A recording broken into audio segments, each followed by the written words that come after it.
यानी 1 रुपया $1 का नहीं, 1 रुपया कितने डॉलर का होगा? क्योंकि पीढ़ियां निकल जाएंगी कर्जा चुकाते चुकाते। इतने समय से तुमने हमारी चीजों को प्रयोग किया भाई, अब वक्त बदल गया है, अब हमारी चीज हमारी है। भाई तुम्हारी कोई चीज हम लेकर आते हैं, आज से 100 साल पहले हमने कोई कर्जा ले लिया आपसे, देना है कि नहीं देना? बोलो, वर्ल्ड बैंक से हमने कर्जा ले लिया था, वो देना है कि नहीं देना है? या तो हम कहते हैं भैया तुम बेईमान हम भी बेईमान। जब बेईमानी होना है तो तुम भी बेईमान हम भी बेईमान, क्या दिक्कत है? फिर दोनों ही बेईमान हो जाते हैं। लेकिन वो तो नहीं बोलेंगे ना, नहीं तुम कैसे हो सकते हो बेईमान, तो हम ही हो सकते हैं। तो एक को ही बेईमान और एक को ही ईमानदार होने का अधिकार कहां से आया? अगर बेईमान है तो सब बेईमान हो सकते हैं, ईमानदार है तो सबको ईमानदारी करनी पड़ेगी। तो भारत ने जो दुनिया को चीजें दी हैं, अब भारत उसको मांग सकता है ना। तो आज की संतानों को, आज के लोगों को, आज के हम सत्ता को, यानी मैं कहूं भारत के प्रधानमंत्री को, भारत की प्रधानमंत्री नहीं, केवल प्रधानमंत्री कुछ नहीं कर सकता, प्रधानमंत्री के साथ तो हम खड़े हैं। प्रधानमंत्री हमारा नेता है और सौभाग्य से हमारा वो प्रधानमंत्री नेता है जो जीवन को जीता है देश के लिए। माना वो केवल भाषण नहीं करता, वो उस प्रकार के धर्म को जीता है, संस्कृति को जीता है।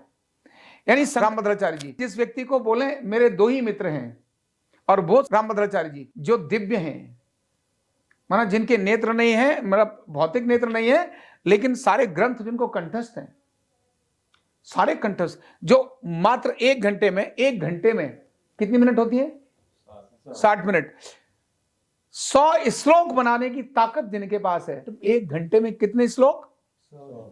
पढ़ना भी मुश्किल हो जाता है। 1 घंटे में 100 श्लोक नहीं पढ़ पाएंगे, क्योंकि 1 मिनट में 100 श्लोक में संस्कृत में भी समय लगता है। जो 1 घंटे में 100 श्लोक बनाने की सामर्थ्य रखता हो, जिसको चारों वेद, सारे उपनिषद, जिसने रामायण के तथ्यों को, सोचिए रामायण नेत्र नहीं है, कभी आंखों से पुस्तक को पढ़ा नहीं है, लेकिन दिव्य नेत्र जिसके जागृत हों, ऐसा महान संत रामभद्राचार्य जी। 2 मित्र हैं उनके, एक है भगवान कृष्ण और दूसरे है नरेंद्र मोदी। जो नरेंद्र मोदी को अपना दूसरा मित्र बताता हो, सोचिए वो व्यक्ति कैसा होगा, कैसा होगा? अद्भुत होगा। यानी ऐसा व्यक्ति जो देश को जीता है, और ऐसा व्यक्ति जो दुनिया के अंदर भारतीय संस्कृति का झंडा जिसने फहरा दिया हो। सच में राम को वापस लाने के लिए अनेक सारे प्रयत्न हुए होंगे, लेकिन उस प्रयत्न को ठीक से, कहते हैं चिकित्सक के नाते से सेट करना, प्रयास तो बहुत चल रहे थे, लेकिन सेट करने का काम नरेंद्र भाई मोदी ने किया है। भारत की नाभि को एक जगह पर स्थापित करने का काम, और एक साधक, अच्छे चिकित्सक के रूप में, एक भाई चिकित्सक तो बहुत सारे होते हैं, लेकिन बहुत सारे चिकित्सक नुकसान भी तो करते हैं। किया है ना भारत का नुकसान, प्रधानमंत्री तो अनेक हुए, लेकिन बहुत सारे लोगों ने तो टेंट में बिठा दिया राम जी को, टेंट में ही बिठा दिया, और वो भी ठुपा दिया टेंट में। इतने समय से विध्वंस भी तो उन्हीं के सामने हुआ। न्यायालय के अंदर इतनी लंबी प्रतीक्षाएं तो प्रधानमंत्रियों के सामने ही की, लेकिन एक व्यक्ति तो है ना जिसके सामने चीजें हुई। भारत की नाभि ठीक प्रकार से स्थापित हो, साधना के द्वारा, जिसने अपने भारत की नाभि को स्थापित किया हो, साधना के द्वारा। और मैं उनके उस दिन के उद्बोधन को, मैंने एक बार नहीं, कम से कम तो 15 बार उनका उद्बोधन सुना है। एक एक शब्द मुझे मंत्र नजर आता है, एक एक शब्द उनका मुझे मंत्र नजर आता है। मैं जब भी गाड़ी में बैठता हूं, मोदी जी का भाषण लगा देता हूं, क्योंकि उनका एक एक मंत्र, मुझे शब्द नहीं नजर आता, मुझे शब्द जो है वो बहुत बड़ा मंत्र नजर आता है। अपने आप में उनके एक एक शब्द के अंदर बड़ी बड़ी पुस्तकें हैं। जब वो कहते हैं ना, दिव्य भव्य समर्थ और सक्षम भारत। दिव्य मतलब कैसा, भव्य मतलब कैसा, समर्थ मतलब कैसा, सक्षम मतलब कैसा, ये अपने आप में ही किसी विशेष कल्पना को जाहिर करते हैं। और उन्होंने कहा ना, काल चक्र बदल रहा, बदल चुका है काल चक्र, काल चक्र बदल गया। और वो कहते हैं वह समय जो राम ने जब अयोध्या जाते समय पर पुल बांधने से पहले जिन बातों को सोचा था, यानी तब काल चक्र बदला। कितना बड़ा जजमेंट, कितना बड़ा एक निर्णय, जजमेंट ने निर्णय श्री राम ने लिया लंका जाने के लिए, समुद्र पर पुल बनाने का। काल चक्र को बदल दिया उन्होंने, काल के चक्र को ही बदल दिया।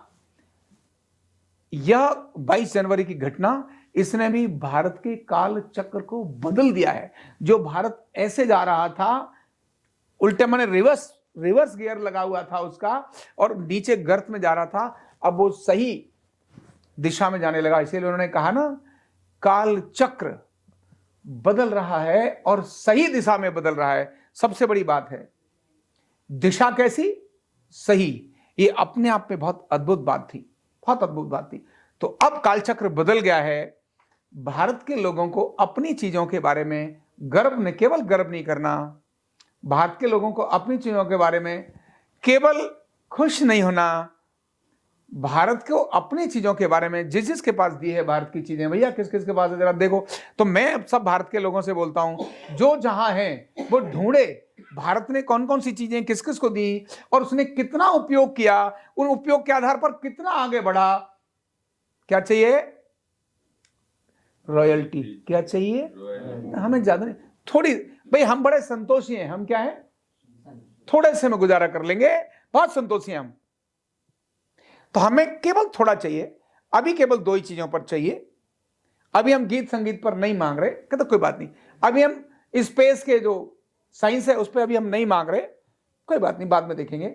अभी हम आयुर्वेद पर नहीं मांग रहे, क्योंकि सारी दवाइयां किससे बनती हैं? आयुर्वेद में ये सारा वर्णन, किस पौधे का क्या उपयोग है, ये सब भारत का ही है। बोले अभी हम इसमें नहीं मांग रहे भैया, कोई बात नहीं। संख्याओं में भी अभी हम 1 से लेकर 9 तक नहीं मांग रहे, अभी केवल 2 ही चीजें हैं, और वो क्या है? दशमलव और 0। केवल 2, जिनका उपयोग किया और जो कमाया है, भाई उसका हमें, वैसे तो 10% रॉयल्टी कहते हैं ना, 10% बनती है। हम कहते परसेंट अपने आप तय करो कितना देना है, सब तय करे अपना देना है। एक रात में भारत बदल चुका है। क्या है? बदल चुका है। यह सोच आना, ये इससे पहले क्यों सोच नहीं आई? यह सोच तो पहले भी थी भाई, यूज तो पहले भी कर रहे थे, सोच क्यों नहीं आई? ये 22 जनवरी के कारण आई। किसके कारण आई? जब 22 जनवरी को प्राण प्रतिष्ठा हुई, भारत की नाभि सेट हुई, राम के अपने स्थान पर आगमन हुआ, देवताओं की प्रसन्नता हुई, वो देवीय शक्तियां भारत के विकसित करने के लिए जागृत हुई। बस उनका जागरण ही भारत का जागरण हो गया। और भारत को जब सोई शक्तियां, तो भैया कभी मेरे दिमाग में आएंगी, कभी किसी और के दिमाग में आएंगी तो जरूर, मतलब राम गोपाल के नहीं आएंगी तो किसी के और के आएंगी, क्योंकि अब तो ये राम गोपाल के दिमाग में थोड़ा है, ये तो उनका दिमाग है। कहते ना, अभौतिक शक्तियां, विचार फैलाना, ये तो उनका काम है, हमारा नहीं है। ये तो उन्होंने हमारे मन में डाला, होने लगा। तो ऐसे ही ये जो विचार एक नहीं अनेकों के बीच में चल रहा है, इन संदेशों को अपने सारे पढ़े लिखे लोगों के पास, अपने सारे, जिनको आज हम समाज के प्रतिष्ठित लोग बोलते हैं, आज जिनको हम समाज के समर्थवान लोग बोलते हैं, ये संदेश ऐसे सब लोगों के पास जाने की आवश्यकता है कि भैया अब वो दिन थे, वो चले गए। अब तुम राजा की संतान हो, तुमने जिन जिन को दिया उधारी, जो लोग ले गए तुमसे उधारी, उसको मांग लो भाई, क्या दिक्कत है? इतना ही है, बस इतना ही करना है, तो भारत बदलता चला जाएगा। Thank you so much. कंधा दर्द, गर्दन दर्द, कमर दर्द, गैस, एसिडिटी, माइग्रेन बहुत सारे रहते हैं, और अगर घुटनों की बीमारी आ गई तो एक एक कदम पहाड़ जैसे लगने लगता है और जिंदगी बोझ बन जाती है। बीमारी की कोई उम्र नहीं है। आरोग्य पीठ लाया है बिना दवा, बिना साइड इफेक्ट के, इतनी भयंकर बीमारियों को रिवर्स करने का जबरदस्त तरीका, वेलनेस न्यूरोथेरेपी। तो देर किस बात की, अभी फोन उठाओ, कॉल करो और अपने रोगों से, अपनी बीमारियों से परमानेंट छुटकारा पाओ।